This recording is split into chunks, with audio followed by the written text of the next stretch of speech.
Pessoal, bom dia mais uma vez, que Deus continue abençoando o nosso dia e fique conosco durante todo o seu decorrer, porque amanhã pertence a Ele, amanhã é uma nova etapa.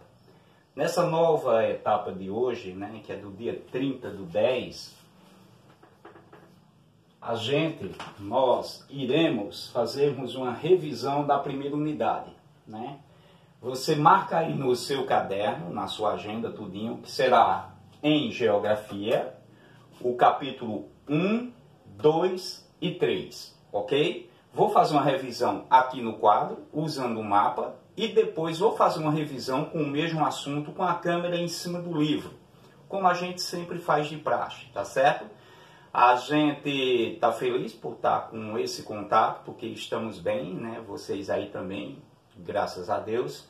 E agradecer pela visita ontem de Pedro e Mateus, aí do sexto ano, Mateus, Foi lá para minha roça. A gente foi ver umas rochas intrusivas, umas ocas de pedra denominadas, Pela gente também, assim, mas umas caverninhas. Algumas gravuras na rocha, a gente viu várias coisas ontem. Muitas delas nós trabalhamos no nosso livro didático. Ele foi lá com o pai dele, Passamos um dia agradável e voltamos à noite. Foi muito bom. Depois eu boto um videozinho aí de 1 minuto, Que eu fiz com eles lá. De aulas que nós fizemos nessa área e passamos para vocês. Porque o estudo do meio, ele é importante. Porque ele faz com que eu aprenda mais na prática do que na teoria.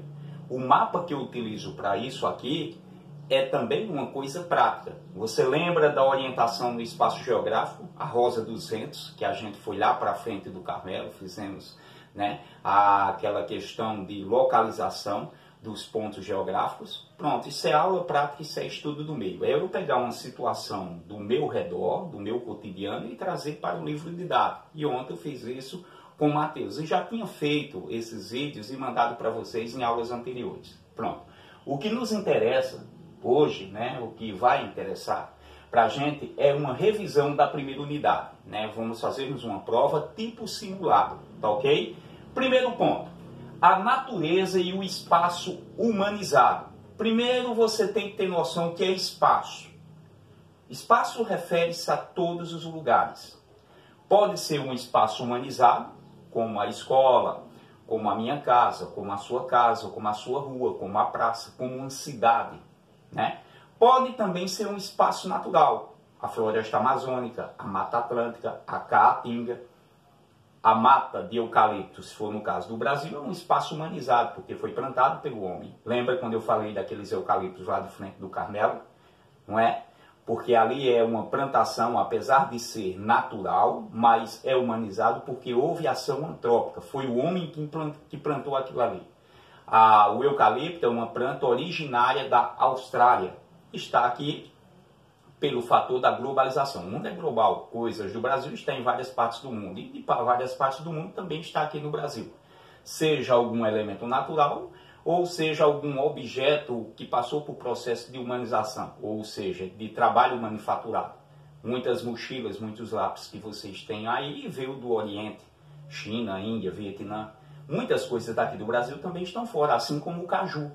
O caju, apelidado de Anarcário occidentalis, aqui nas nossas florestas, é um elemento natural. Mas se ele estiver lá na Ásia, está plantado em várias áreas tropicais, incluído na Índia, ele é um elemento humanizado, porque ele foi plantado por alguém lá. Do mesmo jeito a mangueira. Muito pé de manga aqui faz parte da natureza, é uma planta.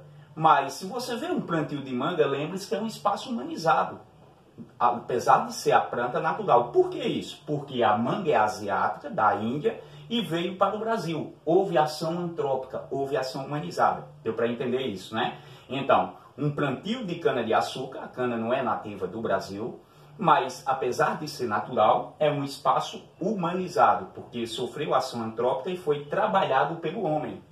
Nesse contexto do primeiro capítulo, Natureza e o Espaço Geográfico, a gente tem que analisar espaços. O espaço humanizado e o espaço natural, como eu fiz aí a revisão para vocês. O segundo ponto é o lugar. O que é o lugar?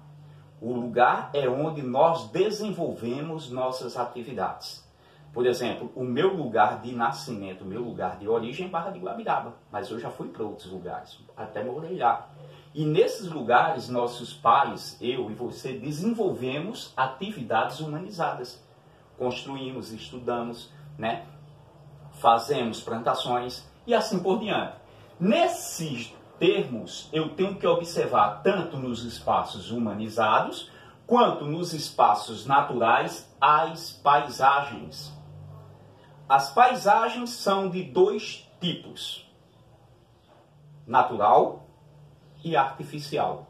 Humanizada ou aquela que é feita pela natureza. Deixa eu fazer só uma revisão nessa minha fala. Quer dizer, um complemento. Além dos espaços humanizados e espaço natural, existe o espaço digital. É esse seu celular, você tem tudo aqui, ó. É interessante, né? Se você falar pirâmides do Egito, vai sair tudo no Google. Se você disser o que é espaço humanizado, sai tudo lá. Mas nem tudo é correto. Às vezes é bom perguntar, porque tem muita coisa errada lá. Tem muita coisa correta também. Tem de tudo nesse espaço virtual. É o espaço da internet que você utiliza, das redes sociais. Entendeu isso? Então, é um novo conceito dentro desse conceito. E com relação às paisagens, elas estão inseridas em espaços humanizados e em espaços naturais. Existem paisagens naturais e paisagens artificiais. Uma cidade, por exemplo, é uma paisagem artificial. Um plantio de cana, se você ver, é uma paisagem artificial que foi plantado pelo homem, apesar de ser elemento da natureza. E se você observar um mar, com a sua imensidão, a lua, o céu, que é muito bonito, aquela paisagem, é uma paisagem natural. Deu para você entender isso? Você sabe disso? E nós já trabalhamos isso em sala, né? Estamos fazendo um processo de revisão. Antes da pandemia a gente já tinha trabalhado isso, né? Voltamos e ainda estamos por aqui, pretendemos retornarmos, mas o conteúdo continua o mesmo, tá certo? Nesse contexto, natureza e espaço humanizado, você já sabe, já tem noção. Se tiver qualquer dúvida ao estudar, é só perguntar ao professor, né? Você deixa lá e eu garanto a você que antes de nós iniciarmos a prova, eu olho. Por exemplo, ontem eu olhei alguns exercícios que tinham me enviado durante a semana. Os do dia, quando me mandam os exercícios anteriores, eu vejo na mesma noite, né? E os outros eu vejo vésperas da nossa aula, porque eu também tenho as outras aulas para dar uma atenção, tá ok? O bom é que mande ele. Os da aula passada, se quiser mandar para mim depois das 10 horas, eu agradeço, viu? Não nesse horário, para você não perder um pouco do foco da aula. Segundo ponto, orientação no espaço geográfico. Eu preciso me orientar no espaço geográfico. Por exemplo, a frente da minha casa está para aqui, ó. Eu tenho o leste. Isso é um processo de orientação. Aqui para os fundos da minha casa, eu tenho o oeste, é o poente. Quando eu faço esse termo leste, oeste, eu estou de frente para o norte. E as minhas costas estão ao sul. Aqui à noite está lá o Cruzeiro do Sul. Eu fiz isso com vocês em sala de aula. E utilizei uma técnica de você produzir a Rosa 200. E ainda levei alguns instrumentos, que foi a bússola. E produzimos, né, aqui em casa, como você fazer esse processo de orientação com aquele experimento. Lembra que eu fiz naquela baciazinha verde? Imantei uma agulha que foi até Lucas, que levou as agulhas para mim, eu trouxe para casa, foi quando ocorreu a pandemia. E depois, quando nós chegamos nessa parte, eu fiz os experimentos. Estão lembrados, né? E passei para vocês. Então, como eu me orientar no espaço geográfico, eu posso utilizar a Rosa 200. Quem aí já foi lá no Centro Histórico do Recife, no Marco Zero, tem uma Rosa 200 grande no chão. Você lá vê todas as direções e ainda tem o nome dos lugares em que as pontas dos pontos cardeais, colaterais e subcolaterais estão apontando. Quem já veio aqui ao centro de Barra de Guabiraba, existe um busto de um dos ex-prefeitos da cidade. E nesse busto abaixo tem um pilar com setas indicando a Rosa 200, os 4 pontos cardeais, norte, sul, leste e oeste. Foi uma dica que eu dei no período da construção. Pouca gente sabe disso, mas está lá, né? Ainda hoje está de pé, no centro da minha cidade. Eu dei uma dica, o construtor disse, olha, por que você não faz com as pontas referente aos pontos cardeais. Ele falou, o que é isso? Norte, sul, leste, oeste. Ah, entendi agora, pronto. Para descida da cidade é o leste, tem um pontozinho para o poente também, na própria viga. Quem é daqui da minha cidade, vai lá na praça e observa onde está aquele busto de bronze. Aí você tem as costas do busto que está ao norte e ele está de frente para o sul. Não é interessante isso? O ombro esquerdo desse busto está para o nascente. Do busto lá da minha cidade, quem é daqui, só olhar está para o poente. O busto está olhando para o sul e as suas costas estão para o norte. Né? É uma questão de observação. Então, você vai estudar as rosas dos ventos, pontos cardeais, colaterais, subcolaterais. Você vai estudar os astros, como se orientar por ele, pelo Sol, pela Lua, pelas constelações, como no nosso caso aqui, o Cruzeiro do Sul. E vai analisar, nesse contexto, os instrumentos que utilizamos para isso. O mais utilizado hoje na nossa geração, né, nesse espaço virtual, é o GPS. É falho? É, mas é muito essencial. Né? A gente também tem nesse contexto alguns instrumentos que ainda hoje são utilizados. Né? No caso, a bússola, mas também tem o astrolábio e entre outros. Você só vai utilizar, lembre-se, tudo que está relacionado ao livro didático. Eu não vou pedir pesquisa.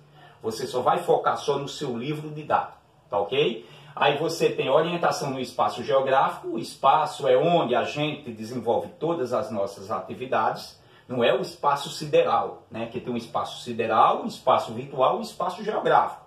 O espaço geográfico é onde eu desenvolvo as minhas atividades. O espaço virtual também, né? Mas o espaço sideral ele não pode ser considerado espaço geográfico, porque eu não desenvolvo a nossa atividade lá, as nossas atividades lá, tá ok? Veja só, como se localizar nesse espaço geográfico, aí você vai ter que ter uma noção maior a respeito disso. O que é? Cartografia.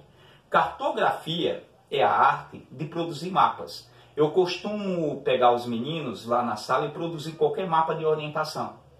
Mando ele fazer o mapa do deslocamento da casa dele até a escola, ele colocando os pontos que existem. Ele vai sair da casa dele, vai passar pela rua Galo Cego, vai subir lá da rua Galo Cego, vai chegar na praça de Dona Maria, né? A praça que Dona Maria pinta a praça, lá limpa a praça, agua as plantas, sobe aqui e passa lá na igreja do Padre Joaquim, né? Aí ele depois sai da igreja, ele entra lá no beco, sobe, ele chegou na escola. Na escola, Firmino Pontes. Pronto. Se ele fez esse trajeto aqui, ele colocou esses nomes fictícios que eu falei, ele desenhou um mapa.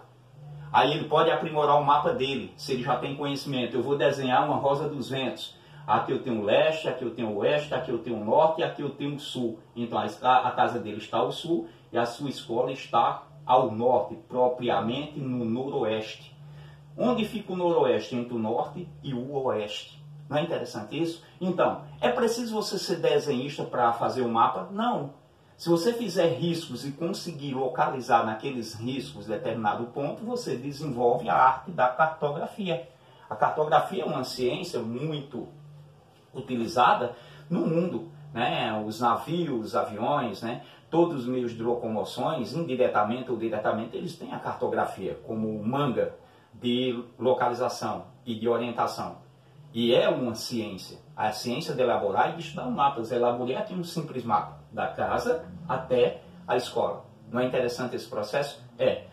Observando o desenvolvimento da cartografia, os portugueses nas grandes navegações, as escolas de sabres, que era como se fosse hoje a NASA, né, que até então o mundo conhecido da época era a Europa, o norte da África e parte da Ásia. Não se sabia que tinha a América, nem a Oceania, nem a Antártida.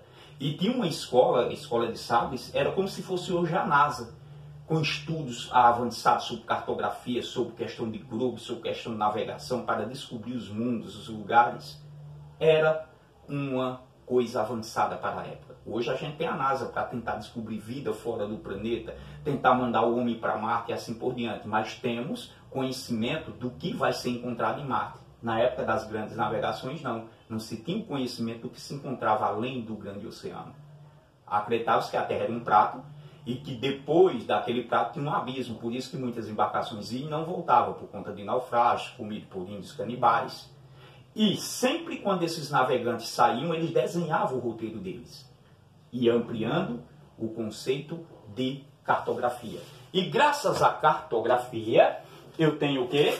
Eu tenho aqui, observe só, o mapa. Esse mapa que eu tenho hoje foi com o avanço da tecnologia, mas tem mapa de 1500 que é idêntico quase a esse, né? O contorno dos continentes eram feitos pelos navegantes, eles faziam esse contorno cartograficamente perfeito. Nesse mapa, como está ali latitude, longitude e altitude, altitude é a distância do nível do mar ao topo lá em cima. Latitude é a distância em graus da linha do Equador a qualquer ponto da Terra. Está vendo aqui uma latitude, outra latitude e assim por diante. E longitude é a distância em graus do meridiano de Greenwich a qualquer ponto da Terra. Vou me localizar aqui. Se eu estiver perdido no oceano, nesse determinado ponto, vou passar um SOS de socorro, né? Meu navio está naufragando, está com um buraco lá no casco, parecendo com um Titanic, está afundando. Vão pedir a mim qual é a minha localização. Aí eu vou dizer que estou no paralelo 20 e no meridiano 40. Ele vai ter noção de já onde eu estou aproximadamente. O nome disso se chama localização no espaço geográfico. Eu utilizei longitude e latitude para explicar onde é que eu estou. Posso fazer isso em determinadas partes do globo. Essas linhas no globo não existem, são linhas imaginárias. As horizontais eu chamo de paralelo. O principal paralelo é o do Equador. As linhas verticais eu chamo de meridiano. O principal meridiano é o meridiano de Greenwich, porque passa num bairro em Londres denominado de Greenwich. Deu para entender isso, né? Então, os mapas são evoluções da localização ou do desejo de deslocamento de pinturas feitas em cavernas, de uma rota traçada para pegar determinada caça, uns pontos para mostrar determinada estrela. Começou ali nas cavernas. E a cartografia é a ciência que desenvolve esses mapas. Então, o mapa mais antigo que se tem notícia é datado de mais de 2000 anos antes de Cristo. É da cidade de Gassur, né? Ele foi encontrado numa tabinha de argila, né, lá no atual Iraque, e hoje vive em exposições em várias, né, localidades de conhecimento com relação a isso. Por exemplo, vai lá para o Museu do Livro, tem uma exposição sobre mapas. Esse material é deslocado para lá, uma réplica propriamente dito, né? E é apresentado para o público. Lembra que uma vez o pessoal do Monte Carmelo foi olhar algumas peças de uma exposição itinerante das múmias do Egito, né? Mas ali são peças, são réplicas, né? Eles andam com as réplicas perfeitas. Do mesmo jeito, o mapa de Gassur vive guardado às 7 chaves, mas eles fazem, né, exposições itinerantes com relação a esses assuntos. Então, nesse contexto, eu vou ter que analisar o quê? Nesse terceiro e último capítulo nosso, da nossa revisão, cartografia, movimentos. Com relação a movimentos, eu vou especificar a você. O movimento aparente do Sol não quer dizer que o Sol se movimenta sobre a nossa cabeça, nasce ali, se movimenta e se põe ali. Não é não. É o movimento do planeta, a sua rotação. Faz com que aparentemente eu perceba que as nuvens se movimentam, faz aparentemente que eu perceba que o Sol está se movimentando, que as estrelas estão se movimentando, mas na verdade é a Terra que está se movimentando. Como é que eu provo isso? O vento que você sente é consequência desse movimento, os dias e as noites. Do mesmo jeito o movimento de transação, as estações do ano. Nesse contexto você vai identificar o que é paralelo, o que são meridianos, o que é latitude, longitude e altitude, e se localizar no espaço geográfico. Lembra logo no início da nossa aula que eu perguntei onde você está? Aí ele está aqui na sala, outro disse o quê? Tá. Lembra daquele debate que eu disse, estou na sala do Monte Carmelo, sítio Nossa Senhora Peregrina, zona rural de Camusim de São Félix, que faz parte do Agreste Central, que faz parte do estado de Pernambuco, que faz parte do Nordeste, que faz parte do Brasil, que faz parte do continente americano, que faz parte do planeta Terra, que faz parte do sistema solar, que faz parte da Via Láctea, que é uma galáxia que faz parte do universo. Então eu me localizei no tempo e no espaço. Lembra dessa nossa aula, né? Então, pessoal, vou focar no livro para você ter uma noção do que se estudar.